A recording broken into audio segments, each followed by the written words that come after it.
சேலத்தில் குற்றங்களே நிகழக்கூடாது என காவல்துறை அதிகாரிகள் சிறப்பு பூஜை போட்டிருப்பது மக்கள் மத்தியில் வியப்பை ஏற்படுத்தி உள்ளது. சேலம் மாவட்டம் ஏத்தாப்பூர் காவல் நிலையத்தில் காவல் ஆய்வாளர் குமரன், உதவி ஆய்வாளர் என மொத்தம் 28 காவலர்கள் பணியாற்றி வருகின்றனர். இந்த பகுதியில் கொலை, கொள்ளை, வழிபறி உள்ளிட்ட குற்ற சம்பவங்கள் அதிக அளவில் நடந்து வருவதாக கூறப்படுகிறது. இதனால் காவல் நிலைய அதிகாரிகள் ஆலோசனை நடத்தி ஒரு முடிவெடுத்தனர். அதன்படி ஆடு பலியிட்டு அதன் இரத்தத்தை காவல் நிலையத்தை சுற்றி ஊற்றி சிறப்பு பூஜைகள் செய்தால் வழக்குகள் குறையும் என யாரோ ஒரு அறிவுஜீவி கூறியதாக தெரிகிறது.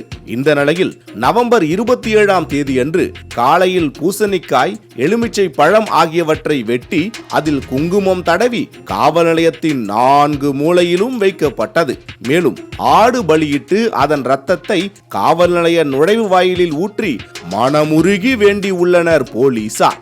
ஊரில் எந்த குற்றமும் நிகழக்கூடாது என்றால் 24 மணி நேரமும் தீவிர கண்காணிப்பில் ஈடுபடலாம், முக்கிய குற்றவாளிகளை பின்தொடரலாம், விழிப்புணர்வு ஏற்படுத்தலாம்.